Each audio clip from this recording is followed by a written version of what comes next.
Hey, welcome back. Just four. I'm gonna just do four. But hey, welcome back to another video. Now we got Abby Phil, fine ass, ready to do a CNN reaction, y'all. 3 military options on Iran Trump is likely to consider. Uh-oh. Let's get it, man. Let's get it. Let's go. Our breaking news, nearing sunrise in Iran and Israel. A source tells CNN that the president has reviewed Iran attack plans, but he's holding off to see if the country is going to step back from its nuclear program.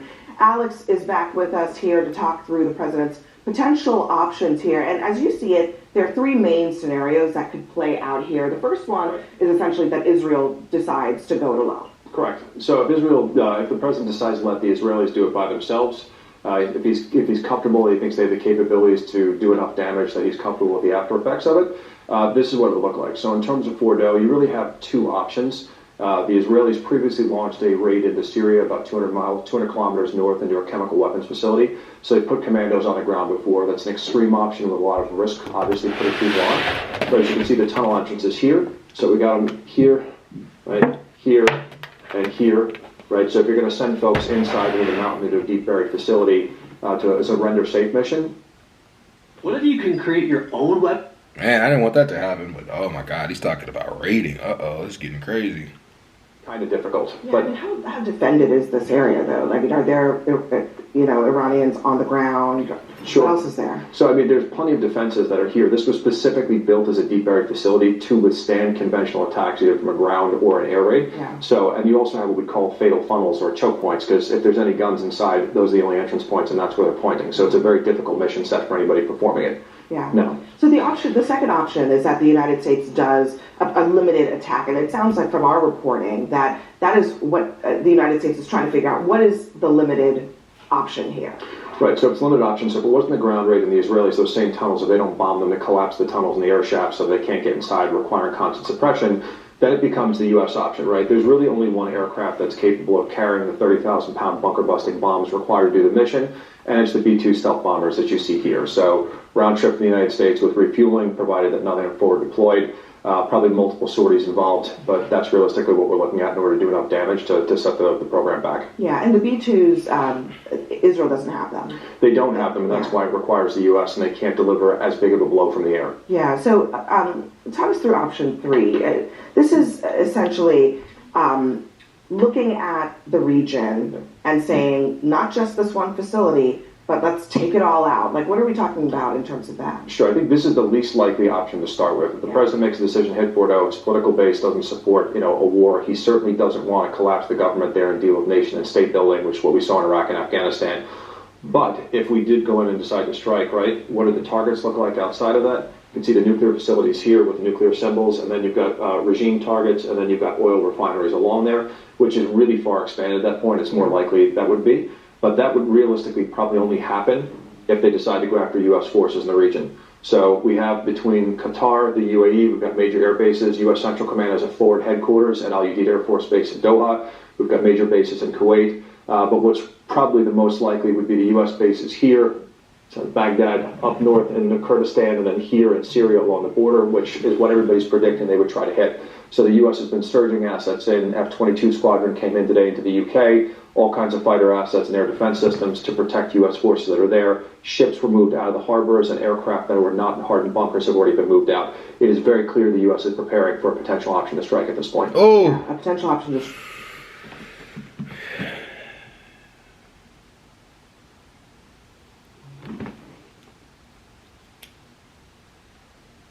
I'm like literally speechless. The U.S. is about to strike Iran after Israel attacked Iran first, and they responded to the attack. Now the conversation is, let's get them out of here.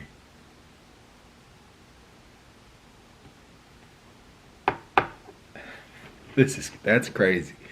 That's crazy. That's crazy. Strike, but they do not. it seems like, want a scenario where all of this is at play with Certainly Iran. not. No, I think that's what they're trying to avoid. And everything today from CENTCOM has largely been defensive in nature, protect forces that are there. And there's a lot of dual citizens. People don't realize that there are millions of citizens that are potentially traveling through the region through Europe, and those that are dual citizens of Israel and other countries. Yeah, Alex, thank you very much for joining us and for giving us all that information. Will he or won't he? Tonight, the world is watching and waiting for President Trump to make the single most consequential decision of his time in office so far, whether he will allow the United States to get involved in the conflict between Israel and Iran. Now, just a short time ago, CNN learned that Trump has reviewed potential attack plans for Iran, but he has not approved them. He is holding off to see if Tehran steps back from its nuclear program. Meanwhile, Trump met with his national security team in the Situation Room to discuss the options for U.S. military involvement. And we're told that top officials are now discussing how the U.S. can strike Iran without becoming embroiled in a full-scale war. Meanwhile, Israel and Iran continue to trade strikes, and the relentless barrage enters its 7th day. So here is what Iran is saying if the United States decides to join Israel's attacks.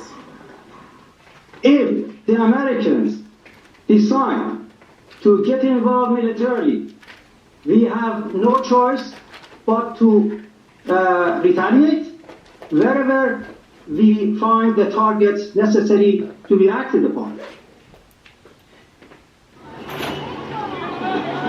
So they're saying if we get involved, they have no choice but to strike, but they won't strike us as long as we don't get involved. Anchor Anderson Cooper is live now in Tel Aviv. Anderson, now that you are on the ground in Israel, what is it like there? Do you get the sense of anticipation for what Trump's decision is going to be and what that might mean for Israel and the region? There's certainly a lot of anticipation here. Just in the last hour, Iran's Revolutionary Guard has said that air defenses have been activated in Tehran. Now, the IDF has also, in the last hour, put out a warning to Iranians in 2 areas around Tehran to evacuate because of strikes that they are going to be conducting.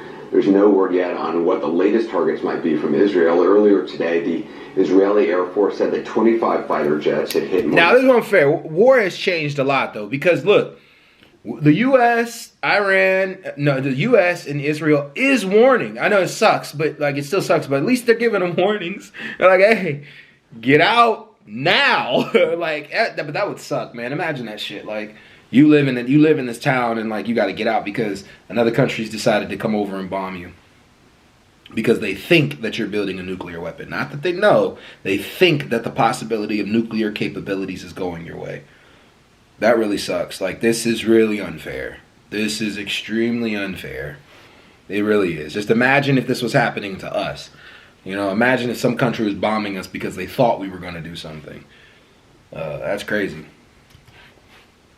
40 targets in western Iran. We're talking about missile storage sites, military personnel, missile launchers as well. Israel continues, Abby, as you know, to dominate the skies over western Iran and seems able to take their time selecting out new targets, searching for new targets, and hitting those at will. Now, at the same time, Iran's ability to launch missiles here into Tel Aviv and elsewhere into Israel seems to be greatly reduced. Today, there have only been 2 warnings that have gone out to residents here in Tel Aviv to seek shelter. We've gone down to the shelters twice today. That's a lot less than in prior days. No reports of any fatalities as a result of those attempts by Iran. It is just past 5 a.m. here. Dawn is just starting to break, and once again, residents here are going to be waking up wondering what this next phase of the conflict will bring and what will President Trump decide to do.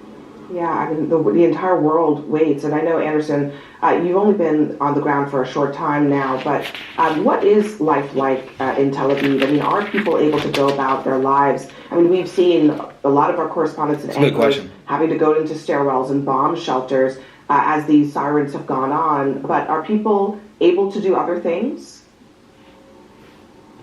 Yeah, you know, life in many ways has slowly gotten back, I wouldn't say to normal here. There's certainly a lot of concern about what lies ahead, how long this may go on for, what the impact of it is going to be, and whether or not the U.S. is going to get involved. But in Tel Aviv, I mean, Tel Aviv is often referred to as a bubble. You know, there were people swimming in the ocean today. There were people watching the sunset. There was coffee shops are open. Life has not returned completely to normal, but I think the the fear that we saw over the weekend with so many strikes coming from Iran, the 24 people died here, many others were injured, others have been left homeless because of the destruction of property. I think the stress levels have reduced. It's become a little bit more normal, and the 2 times that we went down to bomb shelters today, there wasn't a lot of fear from people. There was concern, of course. Nobody likes to do that. Some people were in their bathrobes. They'd just gotten out of the shower when the air raid warnings went off. They had 10 minutes to get down to the bomb shelter, and then shortly after got the all clear. So while there's a lot of concern and a lot of stress, and there's a lot of people who would like to leave and more Israelis who would like to come back, the commercial airspace is still closed. Life is slowly getting back to some semblance of normal.